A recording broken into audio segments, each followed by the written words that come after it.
आई बाबा होण्याचं स्वप्न तुम्ही पाहतात का? पण गर्भधारणा होण्यासाठी काही महत्त्वाच्या गोष्टी आहेत त्या तुम्ही आधीच करून घ्यायला हव्यात।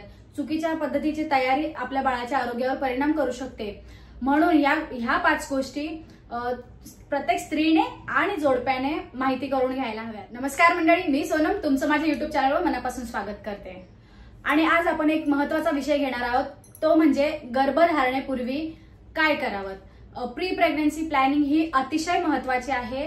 प्रेग्नन्सी प्लॅन करताना शरीर, मन आणि आरोग्य याची योग्य तयारी असणं फार गरजेचं आहे।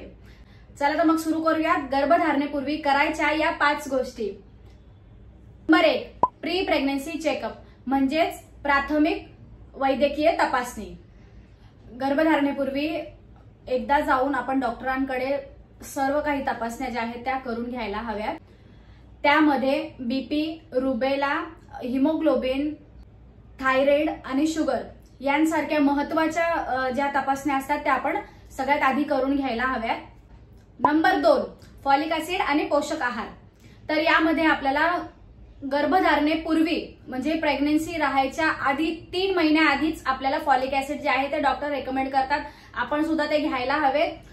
तर यामुळे बाळाचा मेंदूचा जो आहे तो विकास योग्य प्रकारे होतो। तर डॉक्टर जे काही आपल्याला टॅबलेट सांगतात ते प्री प्रेग्नन्सी मध्ये म्हणजे प्रेग्नन्सी राहायच्या 3 महिन्याआधी, म्हणजे जेव्हा आपलं बाळ आलेलं पण नसतं आणि आपण फक्त त्याचा विचार करत असतो, आपण सुरुवात करत असतो आणि त्या सुरुवातीच्या पण आधी 3 महिने आधी तुम्हाला फॉलिक ऍसिड आणि डॉक्टर अजून काही त्या टॅबलेट्स रेकमेंड करतात ते आपल्याला घ्यायलाच हव्यात। सोबतच तुमचा आहार जो आहे तो पोषक असावा। एक प्रॉपर डाएट तुम्ही फॉलो केलं पाहिजे। त्याच्यामध्ये तुम्ही ड्राय फ्रुट्स, हिरव्या भाजीपाला आणि फळे, प्रथिने युक्त म्हणजे तुम्ही एक छान डाएट जे आहे ते फॉलो केलं पाहिजे। एक तर चांगली गोष्ट आहे, आई स्वस्थ म्हणजे आपलं बाळ पण स्वस्थच राहणार। म्हणून आईनेच नाही तर वडिलांनी पण म्हणजे दोघांनी मिळून ही जी तयारी करायची आहे तर खाण्यापासून सुरुवात करायची आहे। खूप छान छान खायचंय।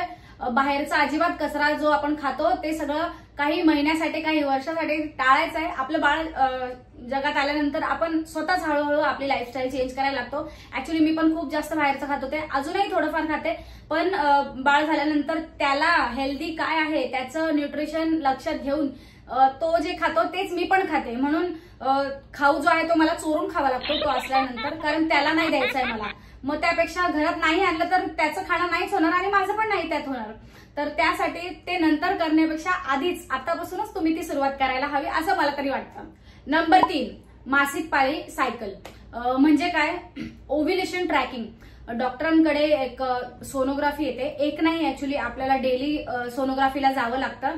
तर त्या सोनोग्राफीमध्ये तुम्हाला एक्झॅक्ट कळतं की आपला एग जो आहे तो कधी रप्चर होतो, गर्भधारणा कधी होईल, म्हणजे तुम्हाला बाळ जे आहे कधी राहील ते समजून घेण्यासाठी आपलं पिरियड सायकल हे रेग्युलर असणं गरजेचं आहे।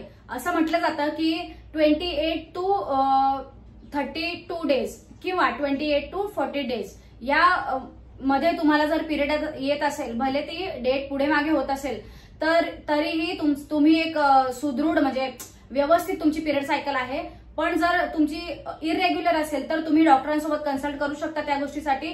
डॉक्टर काही टॅबलेट्स देतात, आपल्याला 3 महिन्याचा कोर्स देतात आणि त्यानंतर आपली पिरियड सायकल जी आहे ती रेग्युलर व्हायला सुरुवात होते आणि त्यानंतर आपल्याला ती लोक चान्स घेण्यासाठी सांगतात। आपली पिरियड सायकल जर रेग्युलर होईल तरच आपल्याला आपला एक्झॅक्ट ओव्ह्युलेशन पिरियड म्हणजे एग जो आहे तो कधी रप्चर होतो हे कळतं आणि ते जो दिवस असतात तो जो दिवस असतो तो गर्भधारणेसाठी अतिउत्तम मानला जातो, म्हणजे त्या दिवशीच आपल्याला गर्भधारणा राहते।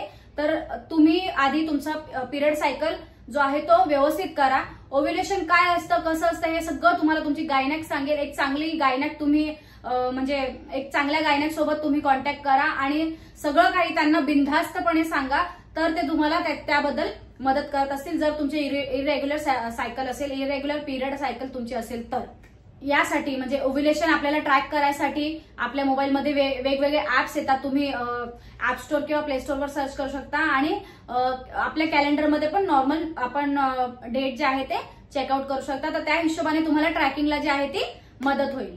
तर अशा प्रकारे तुम्ही पिरियड सायकल जी आहे ती तुमची नियमित असलीच पाहिजे जर तुम्ही गर्भधारणा जर तुम्ही प्रेग्नन्सी प्लॅन करत असाल तर. नंबर 4, स्मोकिंग, ड्रिंकिंग आणि स्ट्रेस टाळा.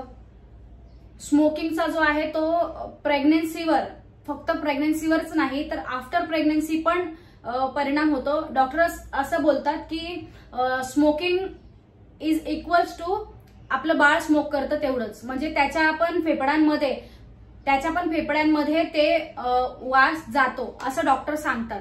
तर तुम्ही या गोष्टीबद्दल सुद्धा तुम्ही रिसर्च करू शकता.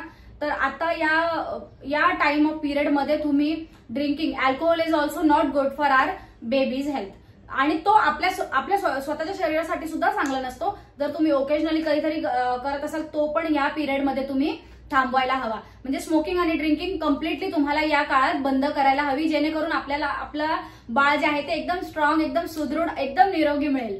तर यासाठी तुम्ही हे 2 ड्रिंकिंग आणि स्मोकिंग बंद करायला हवेत. दुसरी गोष्ट म्हणजे स्ट्रेस. तर स्ट्रेसचा जो आहे तो कुठे परिणाम होत नाही मला सांगा. स्ट्रेसचा परिणाम प्रत्येक ठिकाणी होतो. तर तुम्ही स्ट्रेस कुठल्याही गोष्टीचा, एक आपल्याला ना, आपण जेव्हा प्लॅन करत असतो प्रेग्नन्सी तेव्हा आपल्याला एक मनावर दडपण येतं, अरे बापरे याच महिन्यात राहायला पाहिजे, एका महिन्यातच राहायला पाहिजे, 3 महिने झाले अजून राहिलं नाही. किंवा आजूबाजूचे लोक ज्यांना आपण सांगतो, जे पण आपले नातलग रिलेटिव्ह वगैरे असतात त्यांना आपण सांगतो, तर ती लोक टोमणे मारायला सुरुवात करतात, बापरे लग्नाला एवढे वर्ष झाले, 2 महिने झाले ट्राय करताय अजून राहिलं नाही, 4 महिने झाले अजून राहिलं नाही. तर तुम्ही माझ्या मते ह्या लोकांना सांगूच नका. आधी गोष्ट, जेव्हा तुमचं जोपर्यंत व्यवस्थित तुम्हाला गुड न्यूज मिळत नाही आणि 3-4 महिने 6 महिने जोपर्यंत पोट दिसायला लागत नाही तोपर्यंत सांगायची बाहेरच्या लोकांना काहीच गरज नाहीये असं मला वाटतं. तर तुम्ही त्या लोकांपासून तर लांबच राहा, जेणेकरून तुम्हाला स्ट्रेस होणार नाही. आणि जास्त खोलवर विचार करू नका, खूप छान छान विचार करा. लॉ ऑफ अट्रॅक्शन जे असतं, म्हणजे जी गोष्ट आपण मानतो तीच गोष्ट आपल्याला ही जी युनिव्हर्स आहे ती मिळवून देत असते. तर त्या गोष्टीवर विश्वास करा, या सृष्टीवर विश्वास करा, या नेचरवर विश्वास करा. तर तुम्हाला जे आहे छान सुदृढ बाळ नक्कीच प्राप्त होईल. तर त्यासाठी तुम्ही स्ट्रेस टाळा.